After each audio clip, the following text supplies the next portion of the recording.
Hi guys, welcome to I dream. నేను మీ Chanakya. So present అయితే neat sessions అనేది కూడా జరుగుతూ ఉన్నాయి. మరి నీట్లో ఆల్ ఇండియా కౌన్సిలింగ్ అనేది ఆల్రెడీ ఒకటి జరిగింది.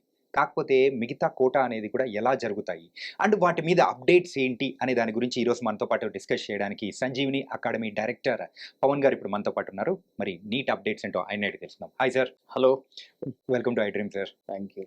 సార్, నీట్లో already all India first counselling అనేది కంప్లీట్ అయిపోయింది. ఇంకా తర్వాత ఏముండబోతుంది అండ్ అప్డేట్స్ వీటి గురించి ఏమున్నాయి ప్రెసెంట్ లేటెస్ట్ అప్డేట్స్? అంటే టోటల్గా 4 రౌండ్స్ ఉంటుందండి. Whether you take all India quota, state quota. First, second, తర్వాత థర్డ్ దాన్ని మాపప్ అంటారు. ఓకే. ఈ 3 మెడికల్ కౌన్సిలింగ్ కమిటీ ఆధ్వర్యంలో జరుగుతాయి. 4వది స్ట్రే వేకెన్సీ రౌండ్. ఓకే. ఈ స్ట్రే వేకెన్సీ రౌండ్ అనేది ఏదైతే ఖాళీలు ఉన్నాయో అది కాలేజ్కి ఇస్తే దాన్ని బట్టి ఆ కాలేజ్ అనేది వాళ్ళకి ఇంటిమేషన్ లెటర్స్ అనేవి ఇస్తుంది అన్నమాట. ఓకే. సో మాపప్ రౌండ్ వరకు counselling authority, whether that is MCC as far as all India quota is concern. Versus మన కాలేజీ నారాయణరావు యూనివర్సిటీ ఏమో మన స్టేట్లో చేస్తారు, తెలంగాణ స్టేట్లో. సో ఇది కౌన్సిలింగ్లో జరిగే ఫేజెస్. ఓకే. 1, 2, 3, 4. దానిలో ఆల్ ఇండియా కోటాలో ఫస్ట్ రౌండ్ అనేది అలాట్మెంట్ ఆఫ్ ది సీట్స్ కూడా అయిపోయింది. అలా అయిపోయింది. అంటే ఆల్ ఇండియా లెవెల్లో చూస్తే ఇప్పుడు ఎయిమ్స్ కానీ, ఏఎఫ్ఎంసీ కానీ, జిప్మర్ లాంటి ప్రతిష్టాత్మకమైన సంస్థల్లో అలోకేషన్ ఆఫ్ ద సీట్స్ కూడా అయిపోయింది. ఇన్ఫ్యాక్ట్ కట్ ఆఫ్ మార్క్స్ కూడా పిల్లలకి తెలుసు. 660 మార్క్స్ అట్లా వచ్చిన వాళ్ళకి టాప్ ఎయిమ్స్లో అవుట్ ఆఫ్ 720 రావడం జరిగింది. ఇది ఓపెన్ కేటగిరీలో. మనం ఎస్సీ ఎస్టీ చూసుకున్నట్టయితే 580 మార్క్స్ వరకు వచ్చింది. ఇక్కడ వరకు బాగానే ఉంది. అంటే students who have not got seats so far, they are waiting for the second round in all India quota. ఇది September 25th టెంటేటివ్లీ, త్వరలో స్టార్ట్ అయ్యి సెప్టెంబర్ లాస్ట్ కౌన్సిలింగ్ అనేది October 17th వరకు జరుగుతుంది. ఇది త్వరలో స్టార్ట్ అయిపోతుంది సెకండ్ రౌండ్ అనేది. ఓకే. సో దీనిలో ఏంటంటే ఇప్పుడు వచ్చిపడ్డ సమస్య తెలంగాణ స్టేట్లో. ఎందుకంటే ఇప్పుడు మన డొమిసైల్ రూల్ అనేది కొంత మార్చారు. ఓకే. ఇప్పుడు జియో నెంబర్ 33 ప్రకారం 4 సంవత్సరాలు 9th to 12th వరుసగా క్వాలిఫైయింగ్ ఎగ్జామ్ అంటాం దాన్ని. ఈ qualifying exam is nothing but intermediate. Intermediate మన స్టేట్లో చదివిన విద్యార్థులు మాత్రమే ఈ స్టేట్ లెవెల్లో నీట్ కౌన్సిలింగ్కి ఎంబీబీఎస్ అండ్ వీటికి అర్హులు అని చెప్పడం జరిగింది. Okay.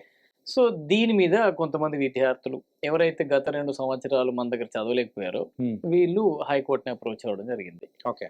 So after taking all the necessary information from the advocate general Telangana state, నిన్న ఒక జడ్జ్మెంట్ అనేది పాస్ అయింది. ఓకే. జడ్జ్మెంట్లో కూడా కొంత కాంప్లెక్సిటీ కనిపించింది.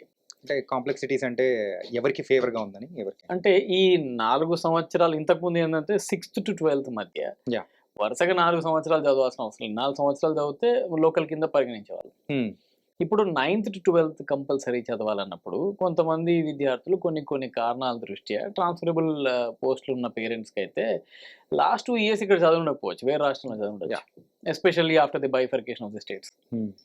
మరి ఆ 2 సంవత్సరాలు మిస్ అయిన విద్యార్థులంతా లోకల్ పోగొట్టుకుంటారు. ఎట్ ద సేమ్ టైం ఈ రూల్స్లో ఏముందంటే ఇప్పుడు ఎవరన్నా బయట నుంచి వచ్చి ఇక్కడ నేను suppose I hail from Rajasthan, నేను నా బాబుని లేదా పాపని ఇక్కడ 4 సంవత్సరాలు చదివించాను అనుకోండి, 9th to 12th, she belongs to Telangana. Okay. So నాకు అక్కడ కాంపిటీషన్ టఫ్ ఉంది కనుక ఇక్కడ లోకల్లో నాకు సీట్ వచ్చే ఛాన్సెస్ ఉన్నాయి. సో ఆ విధమైన మ్యానిపులేషన్స్ ఇటువైపు ప్లస్ ఆర్ మైనస్ 2 వైపులా ఉన్నాయి. సో ఇక్కడ genuinely who belongs to Telangana are losing the seat because of this 4 consecutive years rule up to intermediate. Okay. లేదా ఎవరో బయట వాళ్ళు వచ్చి ఇక్కడ 9th to 12th చదువుకొని సీట్ తీసుకునే ఛాన్సెస్ ఉన్నాయని చెప్పి కొంతమంది students genuinely approach the high court. And as expected high court had said ఇది మ్యాండేటరీ కాదు. ఓకే. ఇంటర్మీడియట్ మ్యాండేటరీ కాదు, కానీ దీన్ని మేము కంప్లీట్లీ స్ట్రైక్ ఆఫ్ చేయట్లా. మీరు మీ domicile rules, permanent resident of Telangana ఏదైతే చెప్తున్నారో ఈ డొమిసైల్ రూల్స్ అంటారు వీటిని, ఈ డొమిసైల్ రూల్స్ మీ దగ్గర ఏమైనా ఉన్నాయా అని అడిగారు గవర్నమెంట్ని. వాళ్ళ వైపు నుంచి ఖచ్చితమైన సమాధానం లేదు. సో అగైన్ ఇది ఒక బాటిల్ నెక్ లాగా తయారైంది.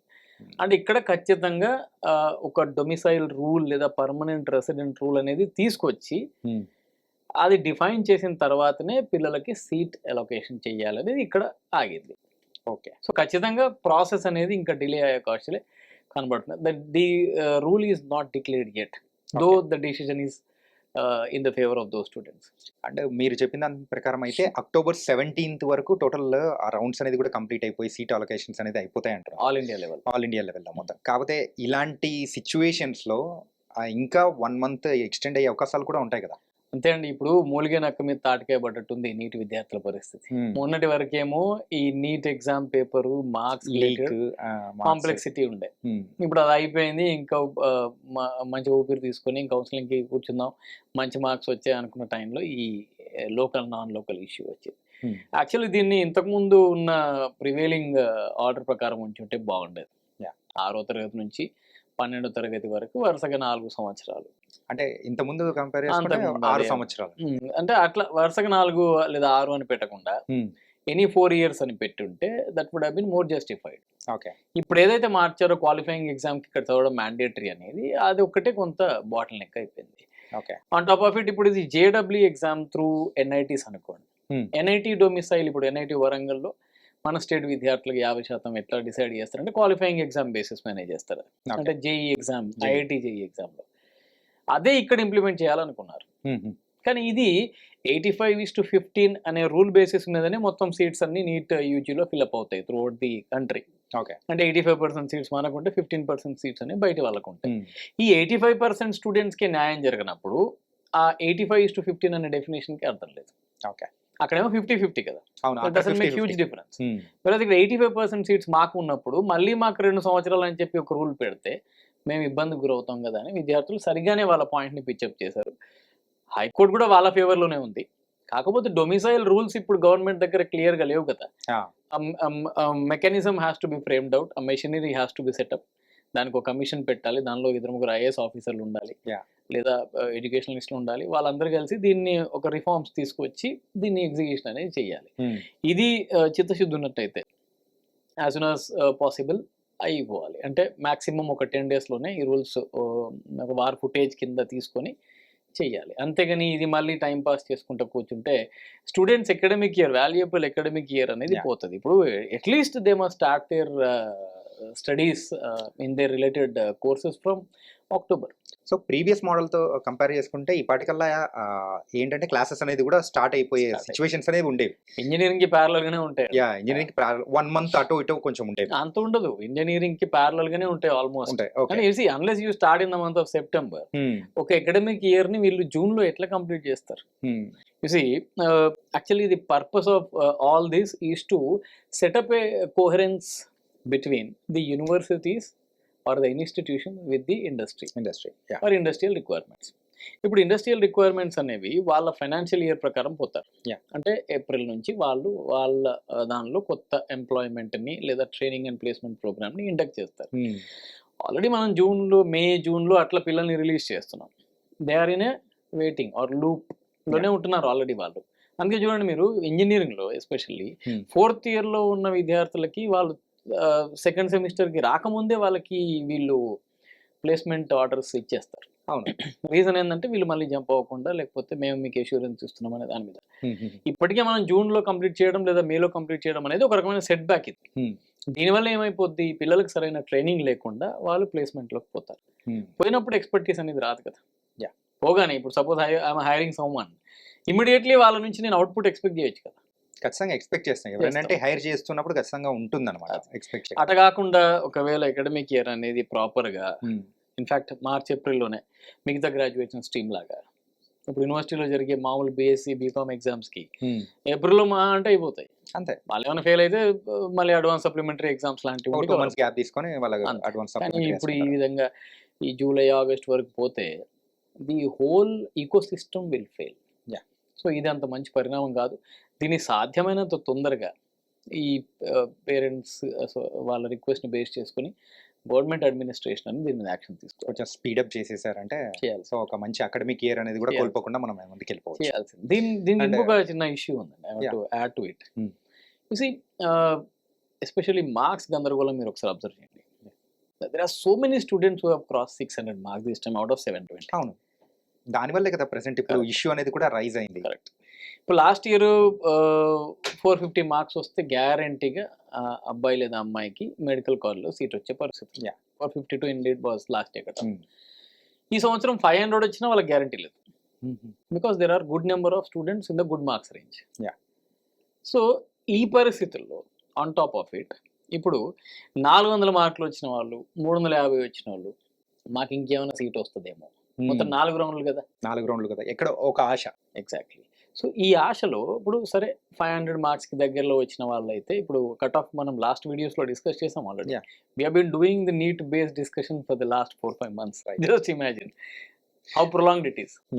ఏంటంటే అక్కడ అయితే జడ్జ్మెంట్ ఏదైతే ఉందో అది ప్రొలాంగ్ అవుతూ, ఆ ప్రాసెస్ ఏదైతే ఉందో ప్రొలాంగ్ అవుతూ వస్తూ ఉంటే మనం కూడా అంటే వాళ్ళకి ఇచ్చే ఫీడింగ్ అనేది కూడా ఎక్కువ ఉందన్నమాట. ఏం చేయాలి ఏంటి అనేది కూడా ఇస్తూ వెళ్తూ ఉన్నాం. అంటే ఒకవేళ సార్ ఇప్పుడు ఆ 300-400 మార్క్స్ వచ్చిన వాళ్ళకు కూడా సరే ఆ సీట్ వస్తుందేమో అని ఆశతో ఉన్నారు. ఒకవేళ రాలేదు అని అనుకున్న వాళ్ళు లాంగ్ టర్మ్కి వెళ్ళిపోతారు కదా. సో ఆ లాంగ్ టర్మ్కి వెళ్ళే వాళ్ళకు మీరు ఇచ్చే సలహాలు ఏంటంటారు?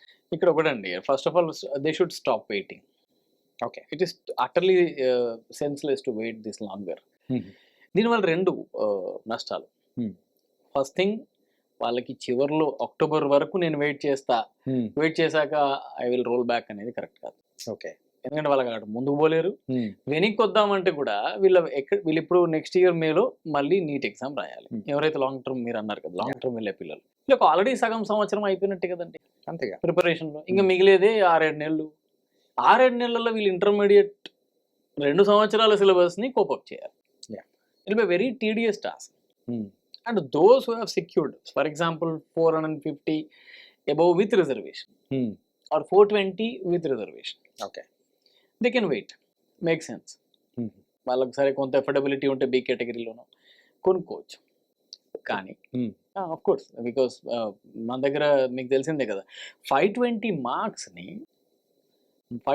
మార్క్స్ని అపోలో హాస్పిటల్ వాళ్ళు, Apollo medical college come hospital వాళ్ళు కట్ ఆఫ్ కింద నిర్ణయించారు. 520 మార్క్స్ బి కేటగిరీకి. అంటే ఒకటి ఆలోచించండి, అంత డిమాండ్ పెరిగింది. ఓకే, అంటే 520 మార్క్స్ వచ్చిన వాళ్ళు కూడా 60 లక్షలు పెట్టి నేను చదివేస్తాను ఎంబీబీఎస్ అనే కాడికి మ్యాటర్ వచ్చింది. పేరెంట్ అఫోర్డబిలిటీ డెఫినెట్లీ పెరిగింది. అంతే కదా. అట్లాంటప్పుడు ఈ 400-450 వచ్చిన వాళ్ళకి అవకాశాలు తక్కువ ఈ సంవత్సరం. ఇంకా 300 వాళ్ళైతే మర్చిపోవాలి. అంతే, వాళ్ళు లాంగ్ టర్మ్కి వెళ్ళిపోతేనే హ్యాపీ. అది ఇంక ఇప్పుడే వెళ్ళిపోవాలి. ఇంకా దాని గురించి చాలా మంది పిల్లలు పేరెంట్స్, అంటే మేము because I'm running a medical academy, so I have notice that we are waiting for counselling. అది కంప్లీట్లీ పిల్లలకు నష్టమే కలిగిస్తుంది తప్ప ఏ విధమైన ఉపయోగం లేదని లాంగ్ టర్మ్ ఇమ్మీడియట్లీ స్టార్ట్ చేయాలి. చాలా మందికి డౌట్ ఉంటుంది, ఇప్పుడు ఒక డిస్ట్రెస్ స్టార్ట్ అవుతుంది. ఇప్పుడు మనం అన్నాం కదా, ముందుకు పోవడం కష్టం, వెనక్కి పోవడం కష్టం. సో ఈ డిస్ట్రెస్ గ్రో కూడాలి. వాళ్ళు ఏంటంటే ఇంటర్మీడియట్ కాంప్రహెన్సివ్గా చదవాలి. మన ఇంటర్మీడియట్లో అన్ఫార్చునేట్లీ బహుశా ours is the only board where intermediate విద్యార్థి ఉంటాడు కానీ ఇంటర్మీడియట్ చెప్పరు. వాడికి ఐఐటి కోచింగ్ అని, నీట్ కోచింగ్ అని, అంటే ఇందులో లేనిది చెప్తే అది ఎనీథింగ్ అదర్ దాన్ ఇంటర్మీడియట్, ఇది ఐఐటి అని లేదంటే నీట్ అని అనుకునే సైకాలజీకి డెవలప్ అయిపోయింది.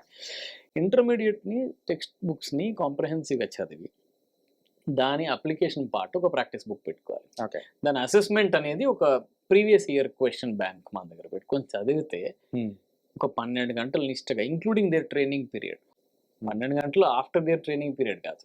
మీరు ఏదైనా కాలేజ్ అటెండ్ అవుతున్నా, కోచింగ్ అటెండ్ అవుతున్నా, ఆన్లైన్లో చూస్తున్నా, మొత్తం కలుపుకొని ఒక 12 గంటలు వీళ్ళు శ్రద్ధతో చదివితే రాబోయే ఎగ్జామ్లో ఖచ్చితమైన మరింత మెరుగైన ఫలితాలను తీసుకొస్తారు.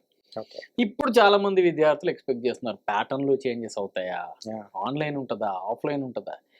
అసలు గత సంవత్సరం జరిగిన ఎగ్జామ్కి సంబంధించిన క్లారిటీ ఇంకా రాలేదు. అలాంటప్పుడు ఇంకా ఆన్లైన్లో జరుగుద్దా, ఆఫ్లైన్లో జరుగుద్దా, ప్యాటర్న్ మారుతుంది, ఏమీ మారదు అనుకుని మీ ప్రిపరేషన్ అనేది స్టార్ట్ చేయాలి. ఓకే, సో వాళ్ళు ఇవేం పట్టించుకోకుండా బయట ఏం జరుగుతుందో దాని గురించి సంబంధం లేకుండా ప్రిపరేషన్ అని మొదలుపెట్టి అంటే ఒకవేళ ఆన్లైన్ ఆఫ్లైన్ ఏది పెట్టినా కానీ రాసేటట్టు ప్రిపేర్ అయ్యారంటే మంచి సీట్ కొట్టచ్చు అన్నమాట. Perfect, super. మొత్తానికైతే సో లేటెస్ట్ అప్డేట్స్ నీట్ గురించి కానీ అండ్ అలాగే ఎవరైతే లాంగ్ టర్మ్కి వెళ్ళిపోతే మంచిది అనేది కూడా చాలా మంచి సలహాలు అనేది కూడా ఇచ్చారు. So thank you so much. Thanks. So guys, మరి నీట్ గురించి మన అయితే బోల్డ్ అయిన విశేషాలు మన పవన్ గారు చాలా చక్కగా చెప్పారు కదా. మరో ఇంటర్వ్యూతో మళ్ళీ కలుద్దాం. అంతకు take care. This is your Chanakya.